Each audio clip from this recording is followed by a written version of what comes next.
and then I'm going to say, Ian Siegel, what a pleasure to see you on this beautiful Monday afternoon, which is actually pretty overcast where I am. But how is it where you are? It's good. It's good. I feel like I'm in kind of the I kind of a heavenly type of room. I don't know if you've seen Ooh.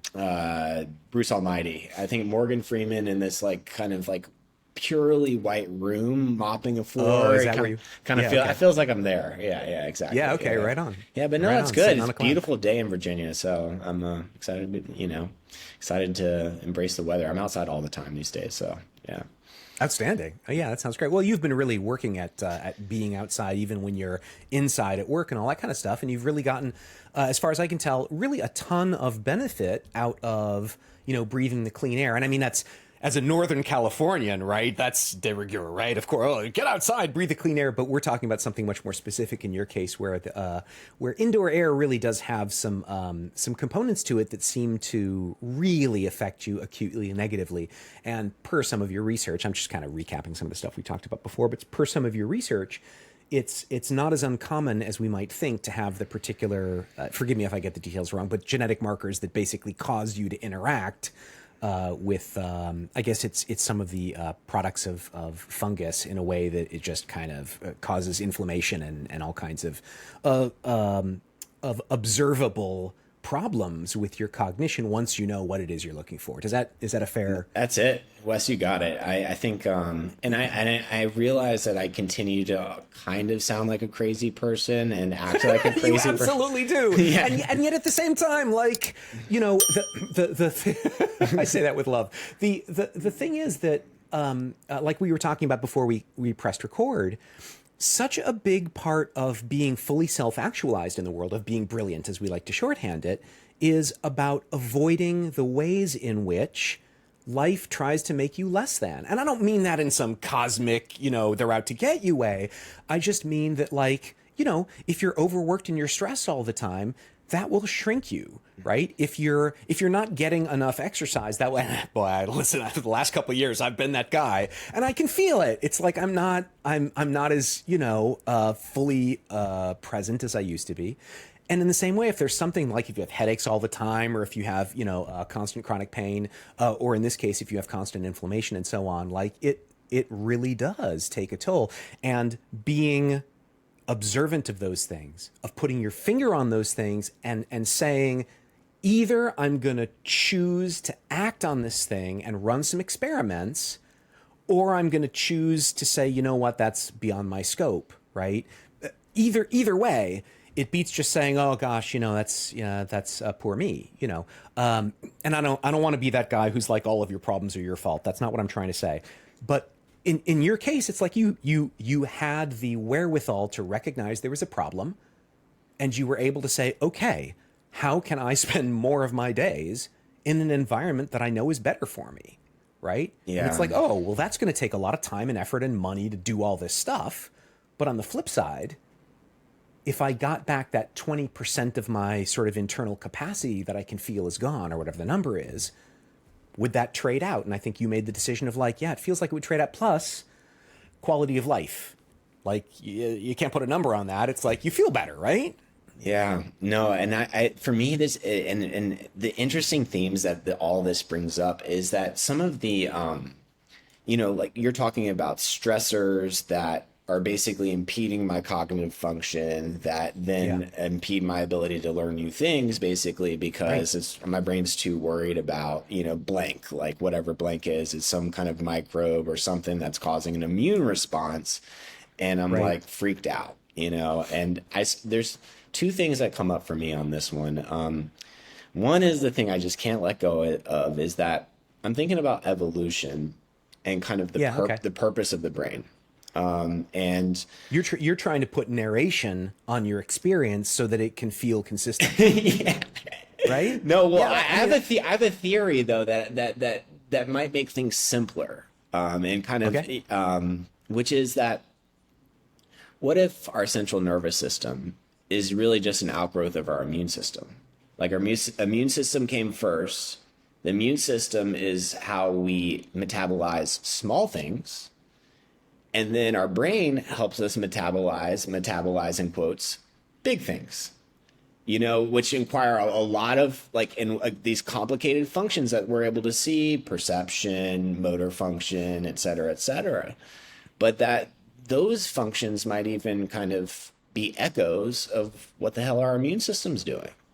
And it just and it seems and so if you think of it that way as one giant system, it makes a lot of sense that when your system's focused on the microbes, on the small guys, you know, indoor air and all that stuff, that's bad, or whatever, or long COVID or whatever else, then suddenly you're having trouble with the big guys, which is what we talk about as learning, you know, like, but it really, it's like you're learning across the board. Your immune system is deciding what's you and what's not you, what's good, what's bad, and making decisions along those lines. And I think that, like, you know, being brilliant is kind of like being immune.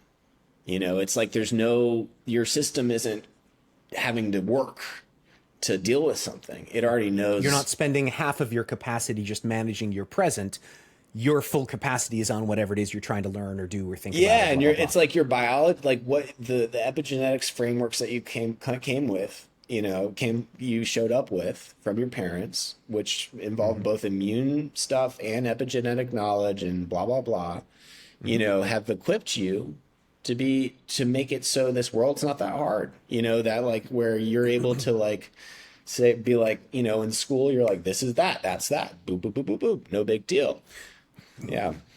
Let's talk about craziness for a minute, because I think that like in all seriousness, I think you have your finger on something really important here that I want to look at from a couple of angles and unpack and really frankly absorb for my own purposes, which is that I have a strong engineering background, and part of that background, part of that science background, is developing a mental immune system that prevents you from, or helps prevent you from taking ideas on that could be dangerous to you. Okay, and that cognitive immune system needs to be dialed in properly to the environment, right? There's a bunch of people yelling on the internet about stuff that I can just plainly see is not. I'm not going to say that it's nuts. I'm just going to say that is not useful to me to engage with on any level. You know what I mean? And that's my cognitive immune system kicking in. But as we're seeing with long COVID, as we're seeing with these immune disorders, there is also such a thing as being so closed in that you're missing the opportunity for other inputs. It's a constant, like, it's very easy for someone who's had the training that I've had to say, okay, we've got to be super narrow about what we bring in. Because I'm not a working scientist. If I were a working scientist, I would have that natural tendency to say, well, yeah, but you got to open up and look at what's going on, right? It's very easy to sort of be too closed. And so when you're talking about these things, there's a piece of my brain saying, well, what I know about evolution and biology is blah, blah, blah, blah, blah, right? But there's another piece of my brain that's saying, hang on a second. If this framework makes sense to Ian, and for that matter to me, and it biases our frameworks and actions in a way that let us collect more data, as long as we don't go completely off the deep end, like, that's to the good, right? And, like, you know, where that line is can be a little bit fuzzy, and that's okay too, okay? Yeah. I think it's getting harder and harder to inhabit that sort of liminal space between the two extremes, because there's so much input in our world that is just crazy. And there's so much input in our world that tries to make us be, you know, a good member of this political or socioeconomic team, right? And sort of recite the dogma of that team and so on. It's like, okay, that's a different kind of thing. There are all these ways in which our thinking is being, I mean, I don't want to overstate it, but kind of assaulted. Just to give you a sense, it's harder to read a book these days. Yeah. There are a lot of distractions, right? And the mechanisms that we use when we read a book are atrophying. I mean, I don't want to, like, you know, oh, we're all going to hell in a handbasket. That's not what I mean. But, like, you can't seriously deny that our attention spans have been biased towards being shorter over the last 10 years, right?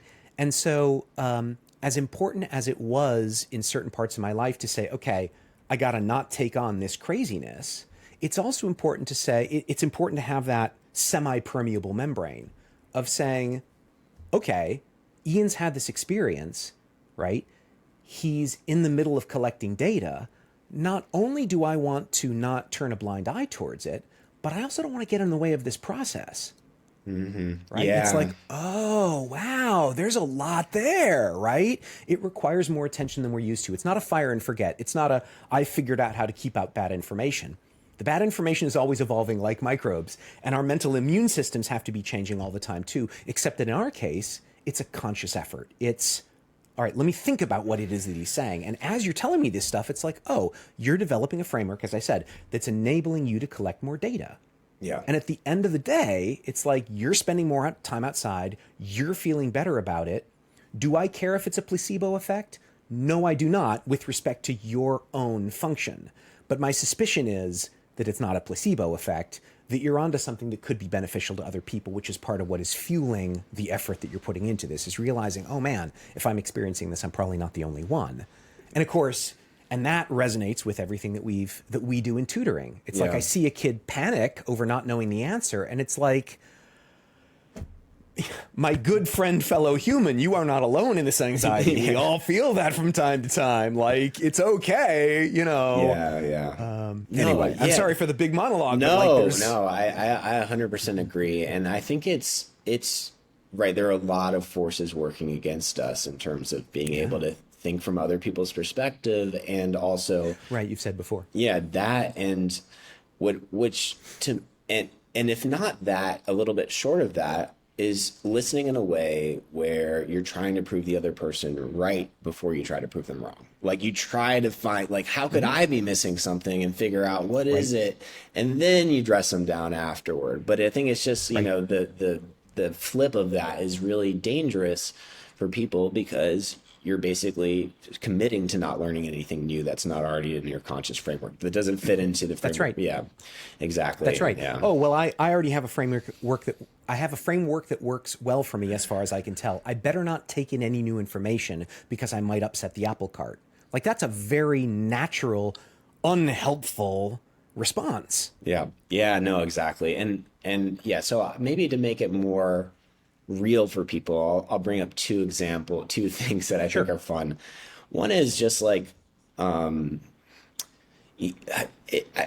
think just kind of comparing, Wes, your kind of approach to me versus, let's say, my ex-girlfriend. You know, in my ex-girlfriend's mind, I am crazy. That's how this all makes sense. You know, that's why we broke up. Oh, yeah. You know, that's why, right? Because it's, I mean, what I'm trying to illustrate here is that, you know, there's, with relationships, romantic relationships, there's a level of insecurity, especially when you break up and all of that. Oh, sure. And so then you go to, I need to explain this, and like in a way that will make me feel better. And usually the way that people explain it to make them feel better is they scapegoat. It doesn't have to be a person, you know, but it's something that's outside of them that makes all this stuff make sense, you know. And I think that's what's, you know, that's why it's so important, I think, is, you know, my favorite word, LOVE, love. It's just like, if you love someone, there's a little bit of a benefit of the doubt, or a better word, maybe suspension of disbelief, which goes back to reading, right? Which is like, while you're reading fiction, you're suspending disbelief. That's the idea, is that and that's how you immerse yourself in the story, how you immerse yourself in someone else's perspective, is that you're not immediately skeptical, you know? And I think that a lot of smart people, right, really kind of have gotten this idea that they should know something automatically. And if they're not, you know, one, and then two, if they don't, like, they should be very skeptical, because smart people are skeptical, you know what I mean? Like, and that's true. Yeah.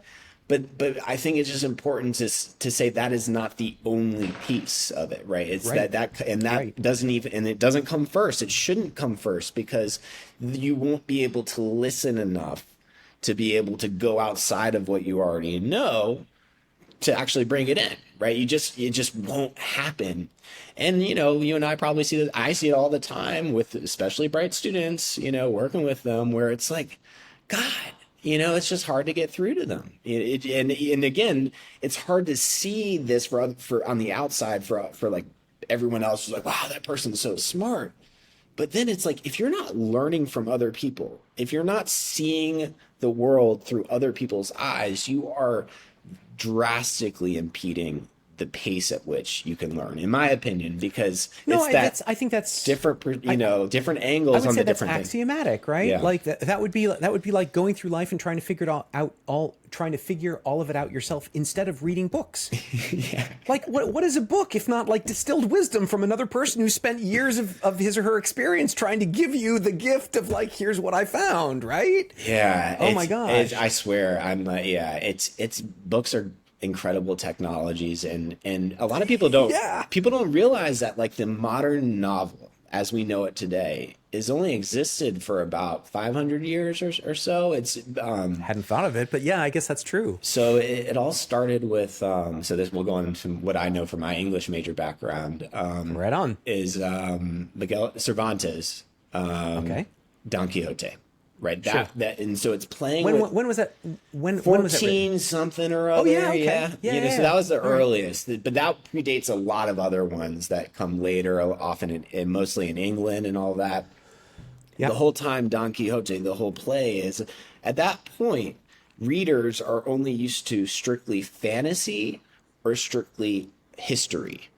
And so this merging of talking about something that potentially could be real, but is fictional.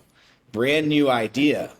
So the whole thing about, Don Quixote seeing giants when there's windmills is playing with that exact reader expectation. Is this a fantasy? Is this a freaking history? And he's seeing fantasy when it's just, regular life.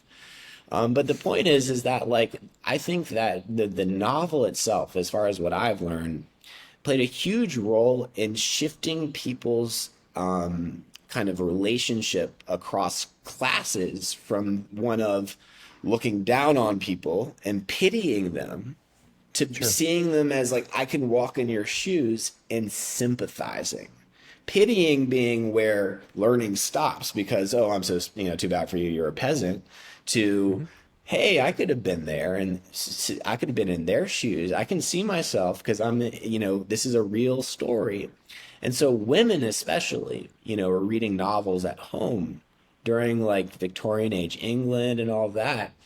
And I'm watching, I really feel like that had played a large role in our ability to think from other people's perspective, compassionate learning and all of that. And now nosedive imagine all these kids who are not habituating reading for their own pleasure or for themselves to learn, really just reading to just seem smart in front of an English teacher usually, and like reading Spark Notes and then a page and picking out a quote that they think would seem smart.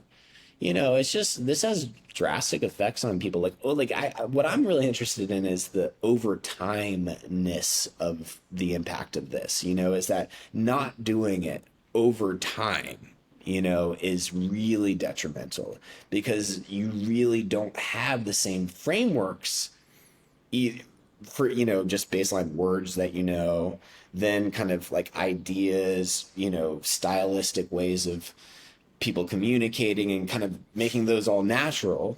And then suddenly you're kind of feeling pretty insecure, which then reinforces the problem in the first place that, my girlfriend feeling insecure, thinking he's just crazy. And then at that point, you stop learning from other people too. Right. And so I feel like that's kind of happening. You were like, okay, people are not reading. And now obviously there's a lot of other forces with the technology and all that, but then they have other ways to distract themselves that don't involve expanding a perspective. It involves reinforcing your perspective instead. And which is a very natural habit to emphasize. Sure. That's, I've heard it said that we are narration machines, right? Internally, whose job it is to make our actions and our identity seem consistent, Yes, exactly. And so, and I was listening to this book on audio. It's my new thing now, while I'm working around Right. on the farm. Ooh, yeah. Beautiful question. Theoretical physics type stuff, kind of just trying to pull Okay. everything all together Yeah, sure. and frame it in a way that people like me can understand. And one thing I really liked is, and I'm sure you'll appreciate this as a musician, is about kind of how the frequencies of different chords, in terms of like fifths and things that sound good together, musical chords that Sure. sound good together. The reason that they do is that the frequency at which that they come in doesn't it creates a symmetry in our minds Hmm. that you know all this stuff I'm saying, but Hmm. for the listeners, that symmetry is like it feels good for our brains. It's like Hmm. it's less work. So that's beautiful for us because it's efficient and it doesn't create extra noise. But the idea, And, yeah, and I'll even throw in that that's a physics mechanism by which two sounds can be perceived by our ear as more than two sounds. There is a literal synergy there where you hear the one note, you hear the other note, and you hear their combination as a separate additional thing. thank you, Which is Wes. which Yeah. like what a great analogy for what we're talking about here, right? Like there's the person you're talking to, and there's the relationship that you have between you that's also a positive input for both of you. I'm realizing you should probably be narrating this what I'm saying right now No, because no, you no, you're know doing more. great. I'm loving it. No, no, no, please, please. This is great. And the idea is if you play two notes next to each other, like C and C sharp or something like that, Okay. that they sound bad now, but that the idea with life is that it's to find those symmetries and that our brains are most satisfied when there's an initial asymmetry where we then find the symmetry, and Oh my God. Can I tell you one of my favorite stories about this? yes. This is my buddy Phil. I was just talking to Phil earlier today. I don't know if this is his story, if he got it from somewhere else, but it doesn't matter.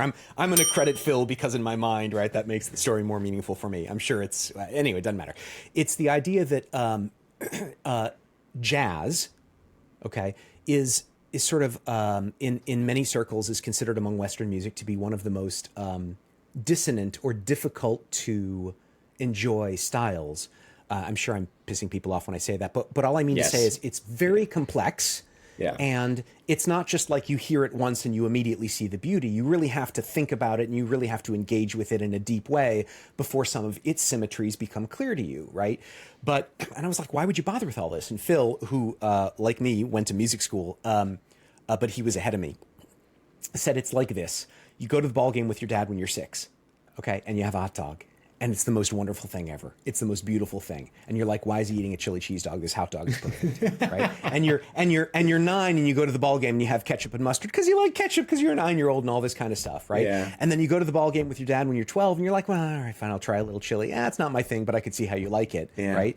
Eventually, you're taking your own kid to the ball game, and you've got like ketchup and mustard and relish and sauerkraut and chili cheese and all that, and it's just delicious to you. And your kid is like, what are you doing to that hot dog? It's Yes. like, we're neophilic. We like the new experience and so on. And you've run out the experience of a plain hot dog for yourself. And now you need and it's the same with jazz. Like you listen to enough music, so says Phil, and like some of those intricacies become the spice that you crave because you've run out all the simple stuff.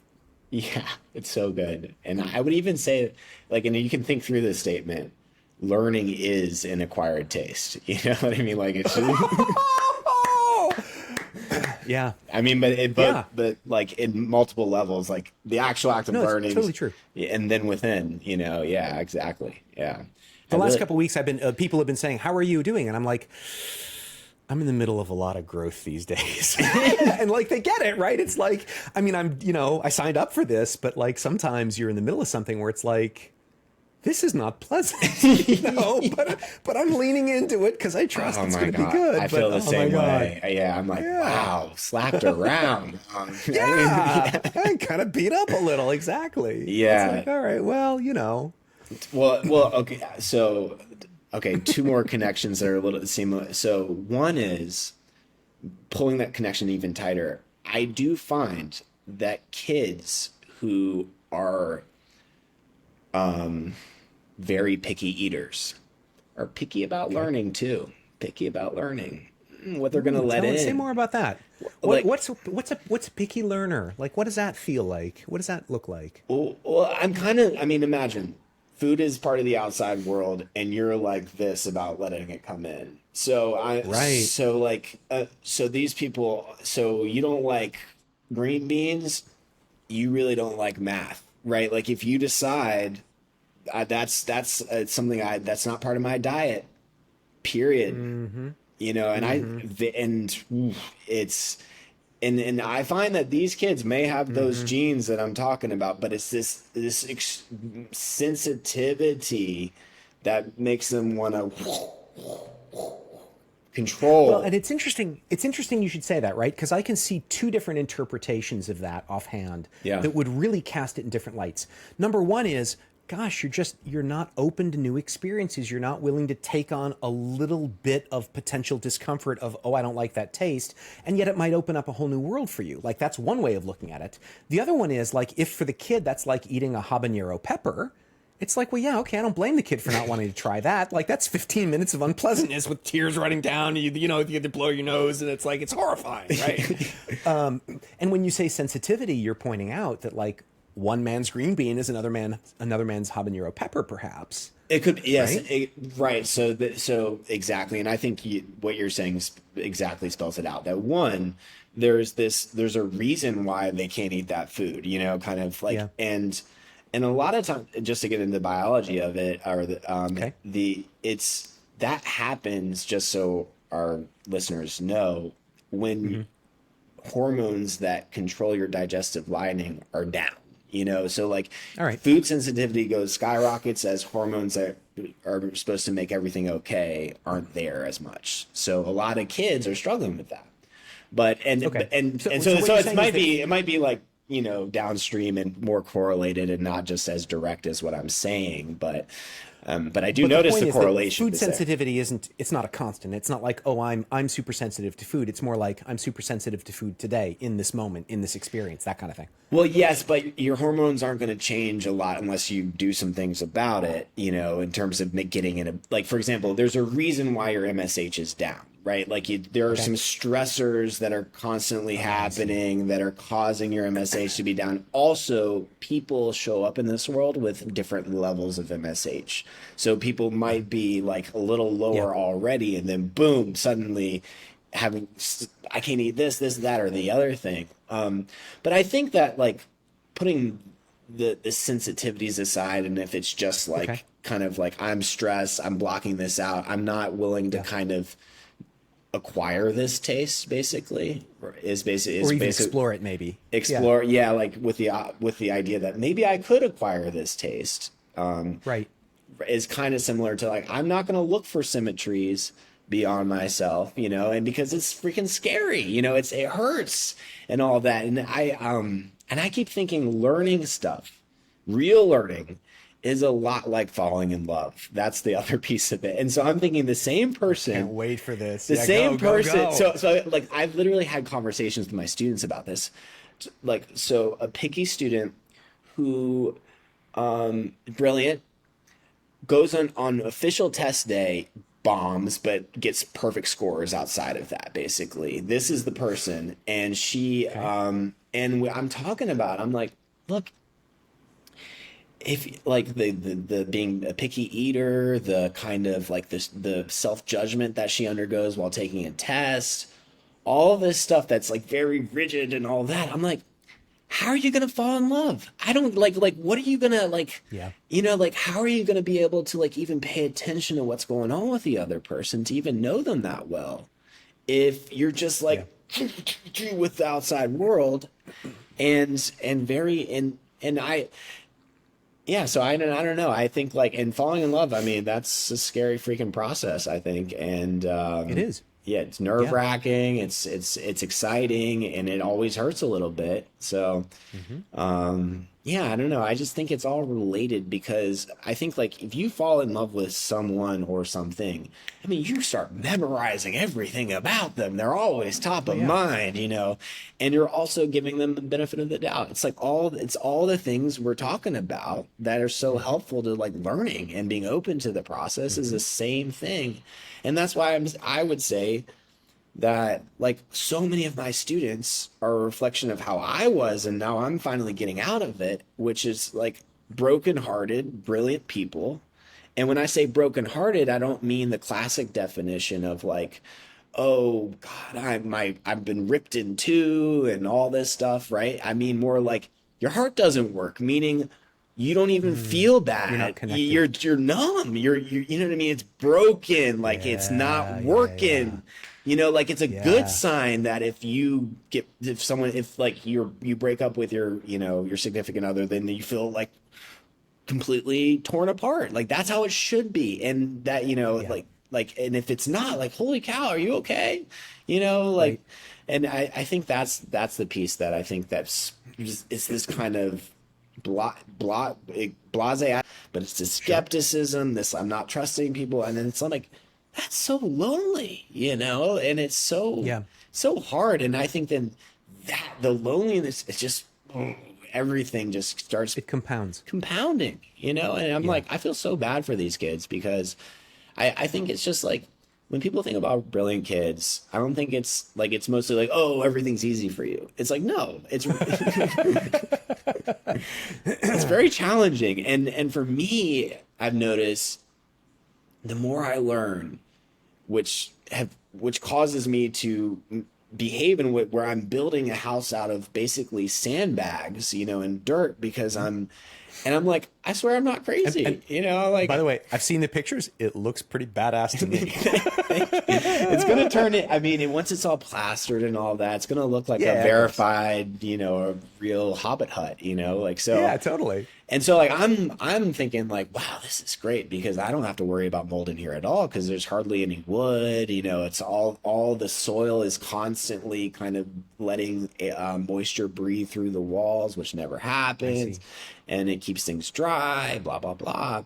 But like the problem is that when I talk about my ideas and why, I mean, it's just that so many people, including like my family, my closest friends, are just like they're kind of like they're looking at it as like, are you crazy or not? Right. And they're more leaning toward, this is going to be a lot easier to digest if I just put it in the crazy, and people like, Sure. and again, I'll message people, I'll be like, hey, like, and I'm thinking from their perspective, I'm like, hey, this idea might be helpful to you. No response. Crazy, crazy. You know, Can I tell you yeah, please. my childhood friend Hugh, who I haven't talked to in years now that I'm thinking I should really give him a call. He had this expression. He just kind of said it jokingly, but like there was a ton of wisdom in it. Which is like he'd see something that was just clearly off the deep end, and his reaction would be, "That's just his way." And it's funny, but it's also like there's a lot of wisdom in it. It's like, what is that guy doing? It's his way. Like he's exploring a path that he feels called to explore, and that's his way through whatever it is he's Yeah. going through. And just like celebrate him on his path. Don't feel obliged to walk that path if it doesn't feel right for you, but at the same time, it's his way. So if you love him, then you got to support him, and he's finding his way. Like whatever, right? Like, I mean, yeah, because I'm wishing for a world where everyone has their way, and sure. then everyone talks to each other openly and be like, "Oh, you learned that doing that? Oh, that's cool. Had no Yeah. idea. Thank you for Yeah. that angle, because now I can actually probably use that somehow, and. But it's like school's not shaped that way, nothing's shaped that way, and there's this anxiety of when someone steps out of line, like, Right. you're That's like, right. they're like, what? And there's the one part of it I think is like the people who have been doing the sheep thing, doing the same thing as everyone else because it feels more comfortable. I think there's a little bit of subconscious like kind of feeling like, oh my God, have I been wasting my life? And Oh, for sure. And then so they want to quickly be like, you must be doing. Shut that down. Yes, Yeah, shut that down. shut Otherwise, that I've got to down. confront it. So two things. One is when you were talking about looking from other people's perspective, that is the thing that first just kind of clicked with me is if I look from someone else's perspective, that means I'll be looking at me and I might not like what I see. Yes. That's very so true. powerfully dissuasive, right? Yeah. And it's like and that's why it's important. Like going in there with love doesn't just mean love for the other person, it means self-love too. You got to be patient, It right? starts Oh, there. Starts did there. I tell you that? Did I tell you the story of the person who ripped off my little electric vehicle? Not an electric car, but like one of these little toy electric things from my garage. Yeah, I had this little thing. You stand on, you roll around the neighborhood and all this kind of stuff. And I left the garage door open at one point, and someone came by and they stole it. And they didn't steal anything else, just that. And I was talking to my wife about it. Like, okay, who left the garage door open? And she's like, you know what? For these reasons, I think it was you. And I said, what a relief. And she said, what do you mean? I thought that, I was worried that you were going to blame me for your thing being stolen. And I said, no, if it were you, okay, whatever. It's a mistake. I forgive you. But it was me. And now I feel like a doofus. And she was like, maybe you could take that same grace you were going to apply to me and apply it to yourself. And it was just like, oh, yeah, that's right. Like, okay, I screwed up. Like, that's a thing, right? The second thing that's been rattling around here as you're touching on these kind of, sore spots in my own psyche, God bless you, is I feel like so much of my early upbringing, maybe yours too, I don't know, I'd be interested to hear, so much of my early upbringing in schooling got framed as you're going to learn this thing and then you're going to be able to check this box and you don't need to worry about that thing anymore. It's going to be resolved for you and you're going to go on to other things. But so much of what you're talking about, in my experience, isn't a solved problem. It's this constant, pushing the water uphill, and then it's and it's okay, and you're just gonna keep working at it, right? I think about my relationship with my wife. I've been married for 10 years. I love her dearly. But you wouldn't know it from some of the things that I do and say from day to day, because the strong, deep feelings I have for her don't mean that I get all the good behaviors I want to display towards her for free.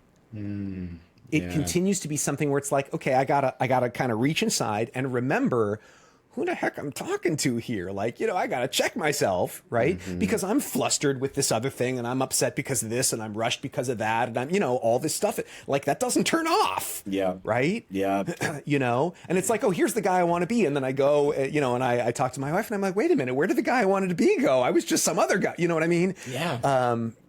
And it's like, it's on one hand, I feel really bad for a lot of the kids we work with and the people we interact with who have these, issues that feel insurmountable to them. And at the same time, I'm recognizing, and it's not going to get better. Like you're going to get better at grappling with it, but it's not going to go away, right? It's going to be a thing all your life. And you know what? We're still fighting it also, the same as you. And we're here to be alongside you and to, help you with some of the things we've learned. But it's not like we're going to hit you with a magic wand and solve the problem. We're going to solve its manifestation today, and then we're going to have one more piece of information to confront the next one, and there's going to be a next one. Yeah. And it's like, I don't want to hear that. Well, guess what? I didn't want to say it, but it's true. So let's just acknowledge it and go forward. I'm telling you, man. And again, it's tough in a social setting. We're trying to live up to what you're saying, like self-love, then love the other and all this stuff. How hard can it be? How hard can it be? And there's but there's just so many things like against that. Whereas like people looking at their phone every 8 seconds, one. Sure. And oh shoot, what was I gonna say? And just like the expectations of other people too. It's like kind of like when others are programmed in a different way and you're coming in with this new kind of programming, it can be hard. It can be hard to like navigate that, where you're like, no, self-love, I'm not judgmental, all this stuff. And you're like, and they're like, and people are very, and that's what I notice about mostly is that I talk about positive and negative things as if they're neutral. I'm like, yeah, blah, blah, blah, blah, blah. And, but I'm, then as I say those things, and you probably noticed this also, like I'm tripping chords, like negative. Whoa, you said a negative thing, you know? And then it's like complete focus on that. Whoa, whoa, whoa. Let's really dive. Oh, you didn't not really hearing any of the other things. Boom. That's the thing we need to focus on, you know? And I feel like it's just, it again plays into these people who are being insecure, don't love themselves as, or not actively doing that as much. But to circle back to your point about like, you know, like reminding yourself about who this is you're talking to with your wife and like why that's so important and all that. And the kind of like how being in love is an act, you know, it's like you keep on checking in because that person changes. And so if you really want to like be connected, you have to keep on, are you still this way? Or are you now over here? Right.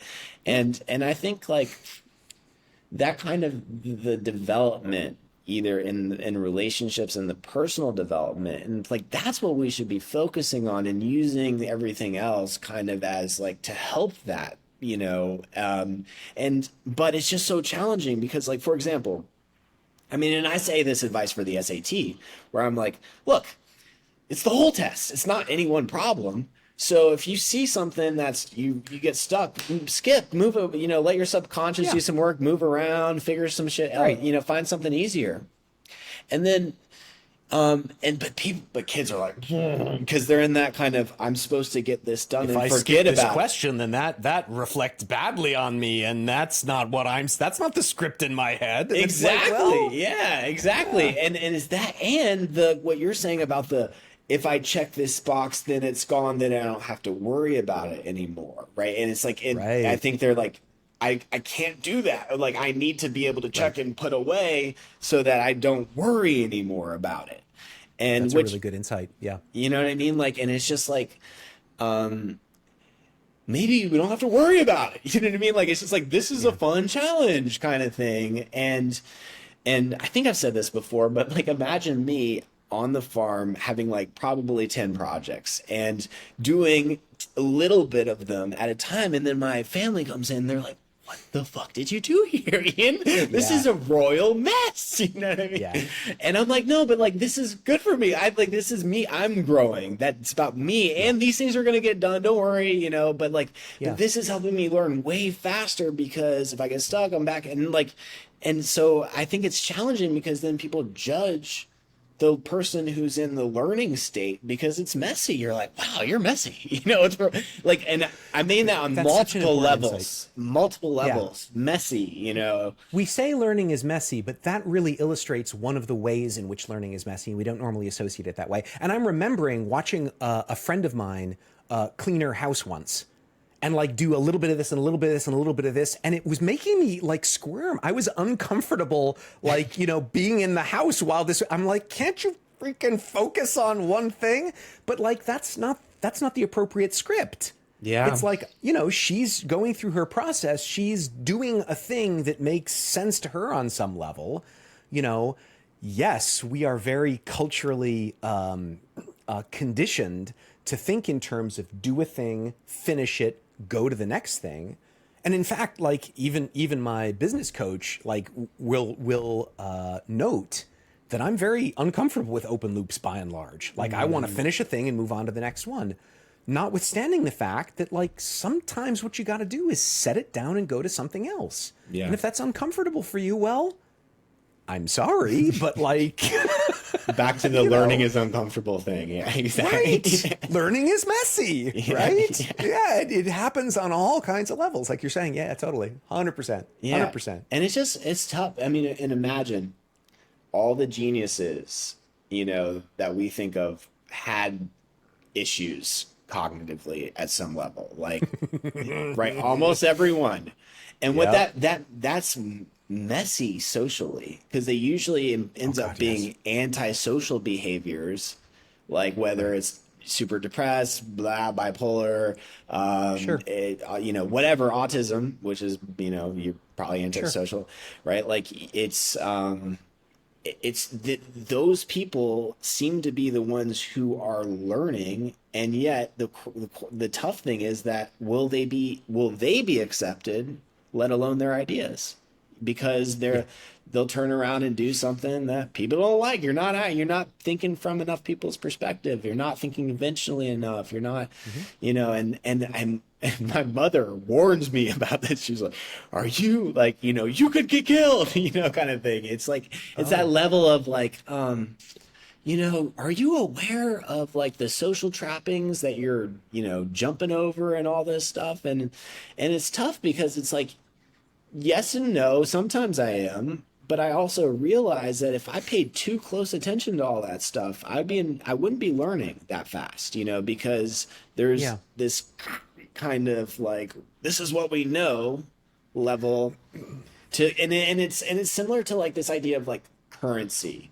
Like at one point we didn't have money, but then it got to a point, where the trading and all that, then they started to think of like, substitute things, and then boom, there was enough people that thought it was valuable that boom, now we're there. And so it's just that, when an idea is new and a person is associated with the idea and they can be scapegoated as crazy, like that's a very kind of risky, dangerous kind of time for a lot of, and it's like the adoption curve. When you're bleeding edge, you seem like, oh my God, what is that guy doing? But then it becomes mainstream and it's like, well, you got to have that. That's exactly. And there's just people forget like what that curve looks like, and they don't, or they haven't internalized it. And so it's just tough. I think it's lonely.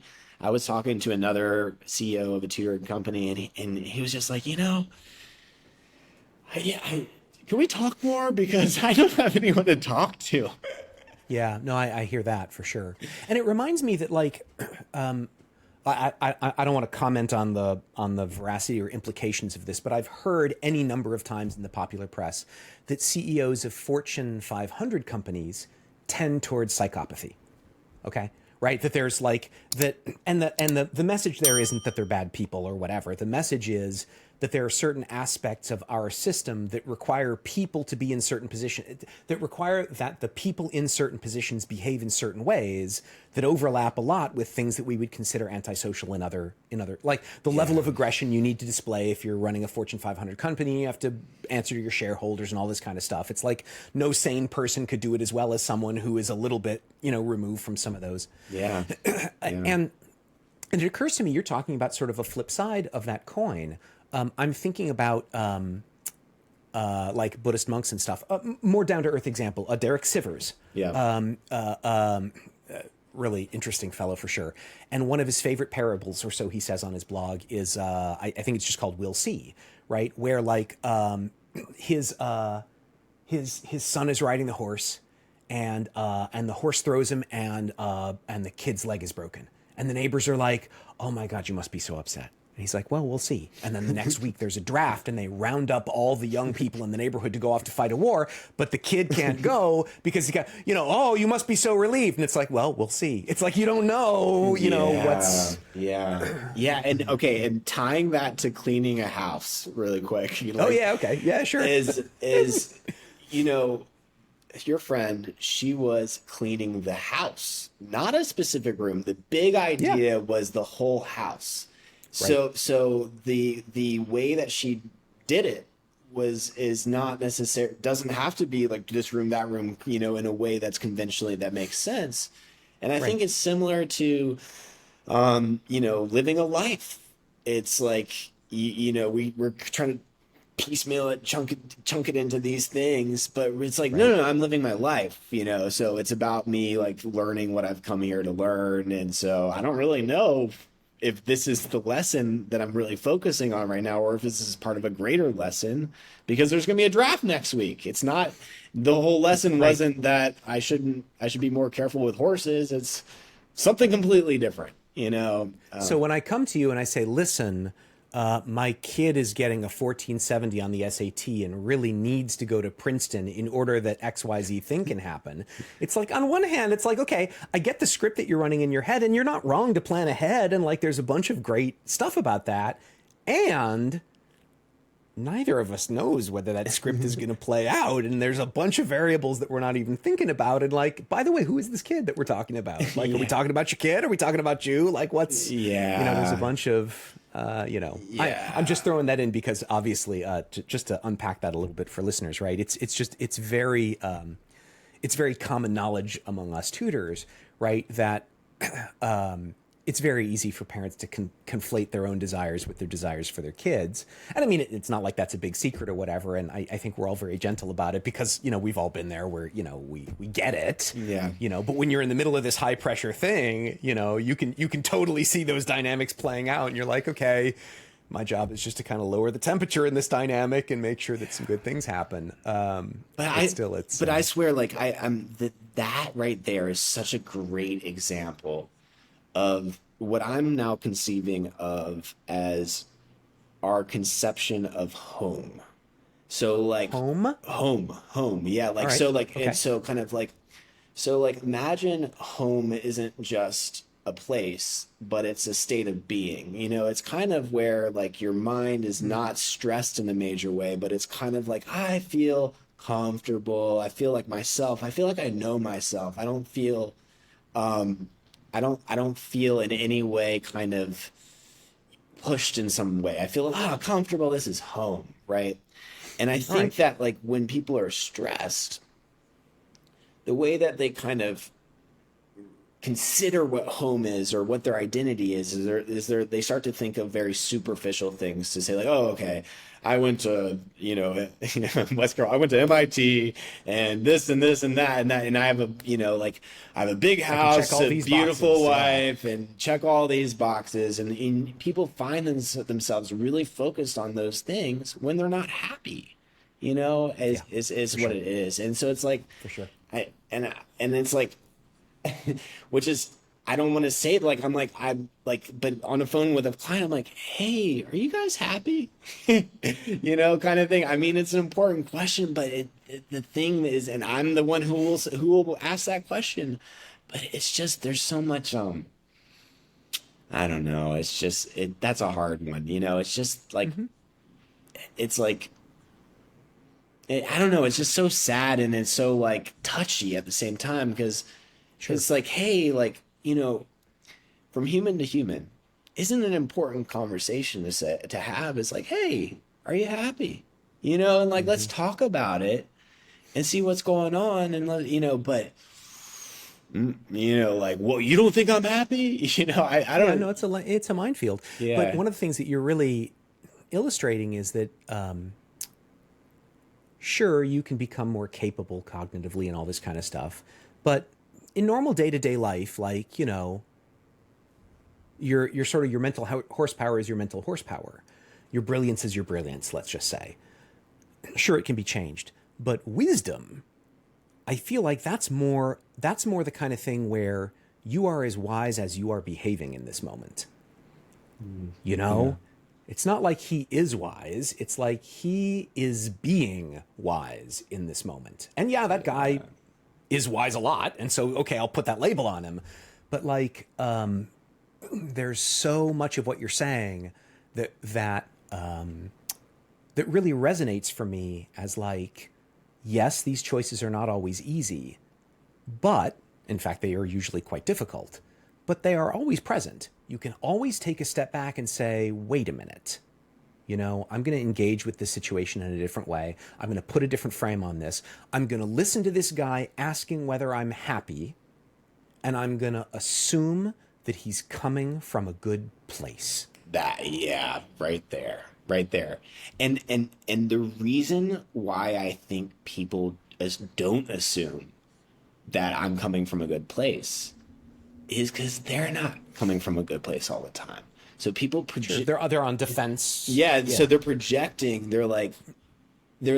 So again, not truly thinking from the other person's perspective, projecting how they think they would behave potentially on, given what I'm saying. Oh, this must mean that because that was how I would arrive there. Like for example, like the only way that my ex-girlfriend sees herself saying things that I say is if if she's crazy.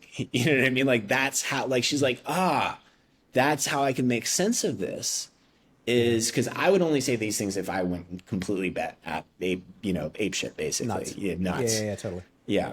And I think that's what's going on, is it's like, and again, Truman Show level of loneliness, when we think about it.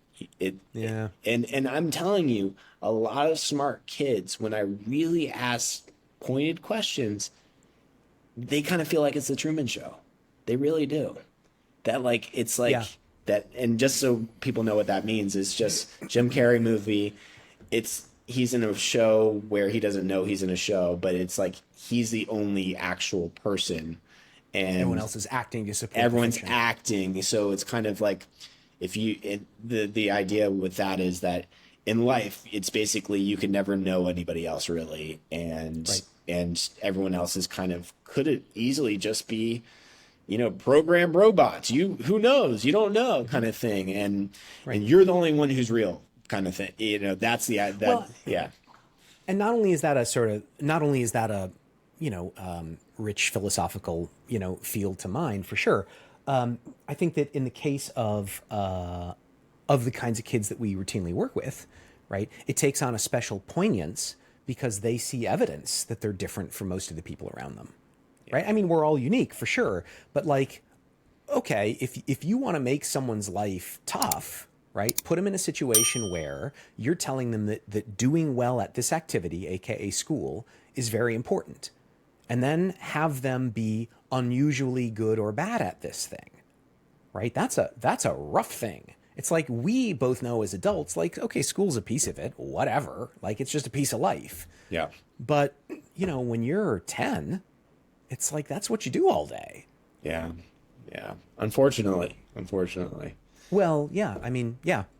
And I think I suspect we're in agreement about this. Like, I feel about the modern schooling system the same way that Churchill feels about democracy, right? Like, it's a terrible, terrible, terrible way to do things, except for all the other options. Now, I don't mean to shut down. You've made a good point. I know I might take exception with that idea. Yeah, but that's fair. It's not like we don't have better ideas there, but all I'm trying to do is get a hold of the idea that it's not bad because a bunch of evil people decided that we should visit, unpleasantness on kids. It's hard to do, and we haven't figured out, a systematic way of doing it in a way that meets our expectations for what it should be, Especially when 85% of school buildings have mold in them that directly impact our cognitive function. I mean, like, yeah, amazing people in a bad situation is the way I see it, and that can cause some challenges. So yeah, no, I'm really kind of, when I talk about school, I'm like literally talking about the building, okay. Yeah, not the institution per se, but like exactly, the physical plan. Yeah. Imagine a haunted house and whoa, like evil spirits. It's not it's focused on my times tables in that situation. Exactly. Sure. It's like people are possessed. It's not their fault, but I might be right. So who knows? We'll find out.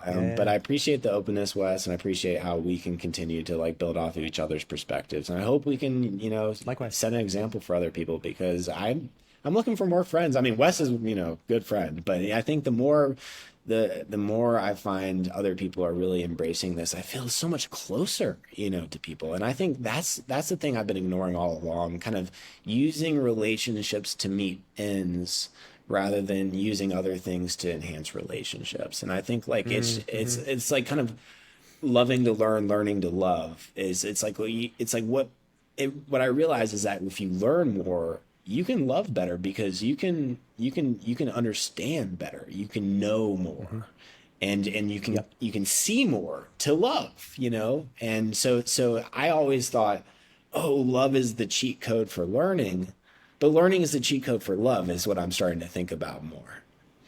Mm-hmm. And for anyone who may be watching this and think about some parts of this, these guys have it all wrong, it's this other thing. My response to that is, God bless you, brother or sister. Like, if we're setting the bad example in some way, in something where better, it's like, I'm good with that. I can't tell you how many times I've learned something from watching someone say it badly, do it badly, whatever. Like, That's all part of the journey too. Yeah, we're not trying to tell you what to do, just kind of putting ourselves out there, and like whatever you learn from it is what you learn from it, and that's great. Exactly. Actually, all of the things that we've said are what you shouldn't do. So I hope you learn. I hope people learn from this. I'm gonna watch those crazy guys again. I feel much better about my decisions when I watch them talk. Yeah, they're thinking, well, this one guy lives in a hobbit house, and I don't know about this other guy. He's having trouble with He's in Northern California. They're a bunch of crazies, Write us off. Pretty great. Well, write us maybe listen to us, prove us wrong. That's what I tell my students is that Sure. I'm like, hey, totally. this is not an intelligence test. What this is you showing me how stupid I am by doing everything I say and showing how it's wrong. And then let's keep talking from there. That's absolutely right. Yeah. That's absolutely. It's not coming down from on high. It's we're in this together. Let's figure it out. I'm giving you advice that is the best I know. But there's no guarantees. All I'm promising is that if it doesn't work, I'll come up with something else with you, and we'll try that. Exactly. And I'm just like, that could be widely applied and would be so powerful. It really would. Exactly.